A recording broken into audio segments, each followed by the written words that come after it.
শুভ রবীন্দ্র জয়ন্তী। সকলকে জানাই রবীন্দ্র জয়ন্তীর আন্তরিক শুভেচ্ছা ও ভালোবাসা। প্রত্যেক বছর এই রবীন্দ্র জয়ন্তীর দিনে আমি কিছু না কিছু উপস্থাপন করে থাকি। ছোটবেলায় যখন স্কুলে পড়তাম তখন কখনো নাচ, কখনো গান, কখনো আবৃত্তি, এই সব কিছু করে থাকতাম। এই সব কিছুতে অনুপ্রেরণা জোগাতো আমার স্কুলের শিক্ষক মহাশয়রা আর আমার মা। বিগত 1-2 বছরে আমি কবিগুরুর উদ্দেশ্যে শুধু ছবিই এঁকেছি। এবছরও ভেবেছিলাম কবিগুরুর স্মরণে, কবিগুরুর উদ্দেশ্যে কিছু একটা ছবি আঁকবো, কিন্তু কোনো কারণে মন ভালো নেই, তাই সেটা আর হয়ে ওঠেনি। তাই ভাবলাম এই বছরের এই দিনটাকেই বা কেন বাদ দেব।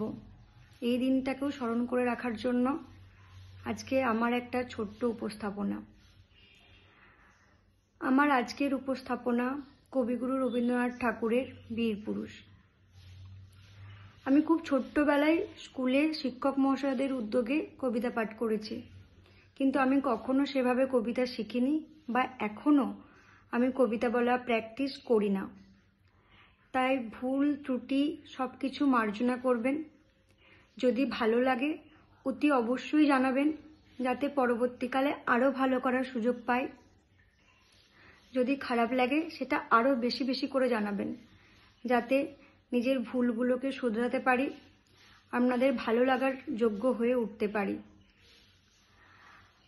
আজকে আমার এই বীরপুরুষ কবিতাটি পাঠ করার দুটো কারণ। একটা হচ্ছে কবিগুরুর স্মরণে, আর একটা হচ্ছে এই বীরপুরুষ কবিতাটা আমার ভারত মায়ের সেই বীর সন্তানদের জন্য, সেই বীর পুরুষদের জন্য,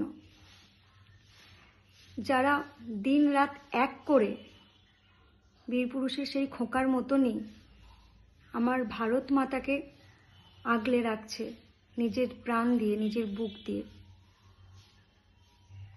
তাই আজকে আমার এই কবিতা পাঠ বীরপুরুষ কবিগুরুর স্মরণে ও আমার ভারত মায়ের সেই বীর সেনাদের উদ্দেশ্যে আমার এই কবিতা পাঠ। আপনারা শুনে অবশ্যই জানাবেন কেমন লাগলো। মনে করো যেন বিদেশ ঘুরে মাকে নিয়ে যাচ্ছি অনেক দূরে। তুমি যাচ্ছ পালকিতে মা চড়ে, দরজা দুটো একটুকু ফাঁক করে। আমি যাচ্ছি রাঙা ঘোড়ার পরে, টকবগিয়ে তোমার পাশে পাশে। সন্ধে হলো, সূর্য নামে পাটে, এলিম যেন চোরা দিঘির মাঠে। ধু ধু করে যেদিক পানে চায়, কোনোখানে জনমানব নাই। তুমি যেন আপন মনে তাই ভয় পেয়েছো, ভাবছো এলিম কোথা। আমি বলছি ভয় করো না মাগো, ওই দেখা যায় মরা নদীর সতা। চোরকাটাতে মাঠ রয়েছে ঢেকে, মাঝখানেতে পথ গিয়েছে বেঁকে। গরু বাছুর নেই কোনোখানে, সন্ধে হতেই গেছে গায়ের পানে। আমরা কোথায় যাচ্ছে কে তা জানে, অন্ধকারে দেখা যায় না ভালো। তুমি যেন বললে আমায় ডেকে, দিঘির ধারে ওই যে কিসের আলো। এমন সময় হারে রে রে, ওই যে কারা আসতেছে ডাকছে রে। তুমি যেন ভয়ে পালকিতে এক কোণে ঠাকুর দেবতা স্মরণ করছো মনে। পেয়ারাগুলো পাশের কাঁটা বনে পালকি ছেড়ে কাঁপছে থর থর। আমি যেন তোমায় বলছি ডেকে, আমি আছি ভয় কেন মা করো। হাতে লাঠি, মাথায় ঝাঁকড়া চুল, কানে তাদের গোঁজা জবার ফুল। আমি বলি দাঁড়া খবরদার, এক পা কাছে আসিস যদি আর, এই চেয়ে দেখ আমার তরোয়াল, টুকরো করে দেব তোদের সেরে। শুনে তারা লম্ফ দিয়ে ওঠে, চেঁচিয়ে উঠলো হারে রে। তুমি বললে যাস নে খোকা ওরে। আমি বলি দেখো না চুপ করে। ছুটিয়ে ঘোড়া গেলেম তাদের মাঝে, ঠাল তরোয়াল ছনছনিয়ে বাজে। কি ভয়ানক লড়াই হলো মা, যে শুনে তোমার গায়ে দেবে কাঁটা। কত লোক যে পালিয়ে গেল ভয়ে, কত লোকের মাথা পড়লো কাটা। এত লোকের সঙ্গে লড়াই করে ভাবছো খোকা গেলই বুঝি মরে? আমি তখন রক্ত মেখে ঘেমে বলছি এসে, লড়াই গেছে থেমে।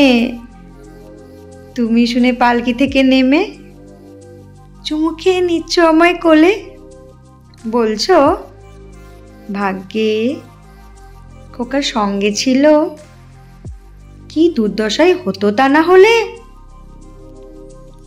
রোজ কত কি ঘটে যাহা তাহা, এমন কেন সত্যি হয় না আহা? ঠিক যেন গল্প তো, তবে শুনতো যারা অবাক হতো সবে। দাদা বলতো কেমন করে হবে, খোকার গায়ে এত কি জোর আছে? পাড়ার লোকে সবাই বলতো শুনে, ভাগ্যে খোকা ছিল মায়ের কাছে। নমস্কার, সবাই সুস্থ থাকবেন, ভালো থাকবেন, সাবধানে থাকবেন, নিজের খেয়াল রাখবেন।